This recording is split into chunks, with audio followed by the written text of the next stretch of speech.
Okay, we discussed boiling point and freezing point changes in solutions that were actually covalent. The nice thing about covalent compounds, they don't break down in small parts. They're really easy to predict how they're going to change the boiling point and freezing point. But we do need to look at the ionic compounds because of the fact that they do break down. And when they break down, they increase the number of particles in solution, causing more water molecules to bond to them, decreasing the ability for the water to either boil off or break apart and become vapor or realign themselves into the solid that formed in ice. So that's why the boiling point increases when you have a solute in a solvent. That's why the freezing point decreases because of the amount of time it takes to realign itself. That gets doubled or tripled or whatever with ionic compounds, particularly those that dissolve completely in water. And even those that don't completely dissolve in water, which a number of molecules or a number of ionic compounds will do, they still have an effect, although not as severe an effect as truly soluble ionic compounds. So what we're going to do is we're going to look at this example of how the boiling point, freezing point of a 3.5 mole per kilogram solution of aluminum nitrate is affected. Well, the water is affected as you have that concentration. Like the boiling point of water is 100 degrees. How does that change when we have an ionic compound like aluminum nitrate? And a freezing point, how does that change as well? So let's take a look at that. Now, this is dealing only with aqueous solutions because ions will not dissolve in anything but water. There might be some other compounds that do, but we never use it. We always use water for the ionic compounds. So we'll take a look at how aluminum nitrate dissolves. The medium of the reaction is water. And that's what causes the destruction of the crystal into the individual ions. We're going to get one aluminum ion. And if you take a look at the periodic chart, aluminum is in group 3A, which means that it's going to form 3 positive ions. And they will be aqueous. And the nitrate ion itself is just NO3. And this 3 is here because of the charge of the positive 3 and negative 1. So this 3, in fact, is not part of the NO3 here. So that this gives you a quantity of nitrate ions, which has that formula and that charge, and that is going to be soluble in water. So we call that aqueous as well. Aqueous is from the Latin aqua, meaning water, so it's in water. So actually you see water molecules, or you can imagine water molecules bonding to the aluminum and the 3 nitrates in such a way that it's not represented by that adhesion, but the aqueous says, yeah, it's there. All right, so we talk about Van 't Hoff constants when we talk about predicting the extreme changes because of the number of particles in the water. And the easiest way to look at that is by looking at the products of this dissolving reaction of aluminum nitrate, by looking at the number of positive ions and the number of negative ions. And for this we have 1, and for this we have 3. So the total number of particles that are now involved in the dissolving and bonding with water is 4. So the Van 't Hoff constant, which uses the letter I, is that number of particles. So the I for aluminum nitrate, assuming that it is completely soluble in water, which I believe it is, but we'll pretend like it is even if it isn't, but I'm pretty sure it is. It's going to have an I value of 4. Well, what is that going to affect? Well, that means that 4 times the change is going to take place because you have 4 times the particle that's going to involve the water. So, boiling point is determined by finding the original boiling point plus the combination of the kV times the molality of the concentration. Well, we haven't established a molality So let's just say it's 2 moles per kilogram. So that's our molality. But now we have to introduce the Van 't Hoff constant in this change. Well, obviously the original boiling point of water is 100 degrees Celsius. KB, which you don't have to memorize, but it will be given to you in problems. But you might deal with enough time for you to remember. It's 0.512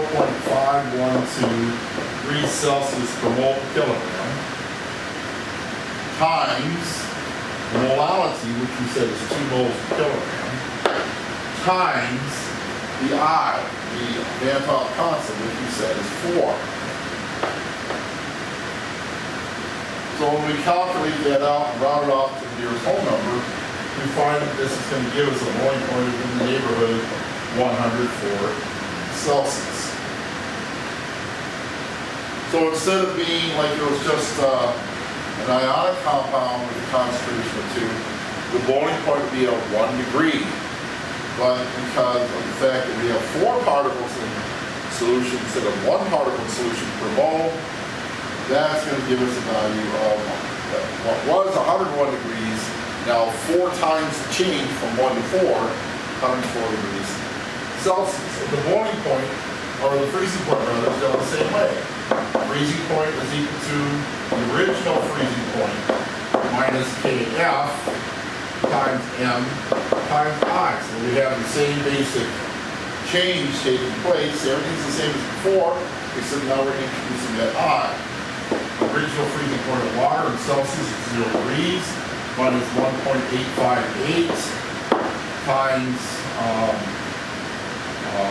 the molality, which we said is 2 moles per kilogram, times the Van 't Hoff constant, which is 8.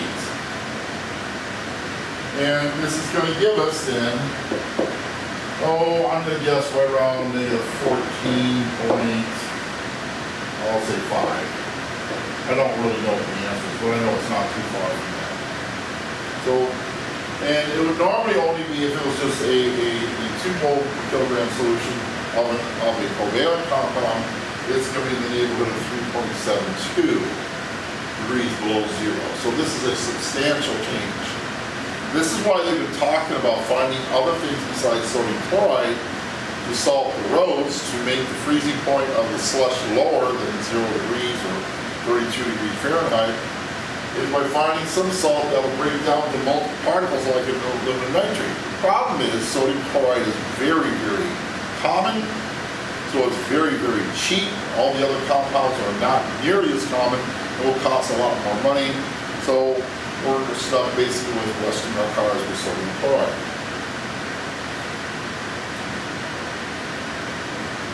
Okay, so so that's how that works. In fact, the actual boiling point, 26 below 0 for the freezing point, and the boiling point is 170 degrees. So I was off a little bit on both, but there you have it. Another example. Now, this is for figuring out how much of a compound actually breaks apart. And this is a kind of a backwards problem where we're trying to find the Van 't Hoff constant.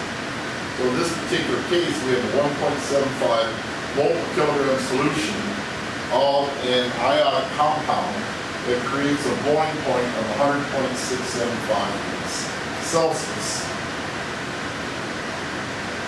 So 100.675 degrees Celsius is the new boiling point. And that's equal to the original boiling point, 100 degrees Celsius, plus the molality of the solution, which we said is, I believe, 1.5. I guess I better check and make sure we don't start making outrageous claims. No, 1.75, of course. 1.75 moles per kilogram, so let's get that fixed.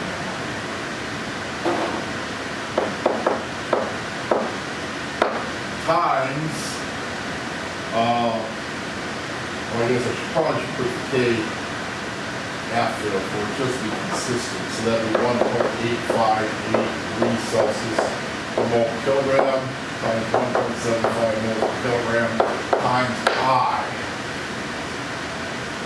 So we subtract 100, we get 0.675 degrees Celsius equals whatever that is, 1.858 times 1.75 m times I, and then we divide both sides by whatever that product is, which I believe I calculated here. Yeah, that turned out to be 0.896 degrees Celsius times I, so divide by 0.896, and our I value is 0.753. So, you know, if the concentration is 1.75, we would have expected something like a 2 or a 3, but instead we got a 0.753. And that tells you that it's an incomplete dissolving, that is one of those crystals, one of many crystals, that will not completely dissolve water. You can get a little bit to dissolve, but not the whole thing. Okay, practice problems using the KB for water as 0.512, the KF to be 1.358. You have those problems right there. Good luck.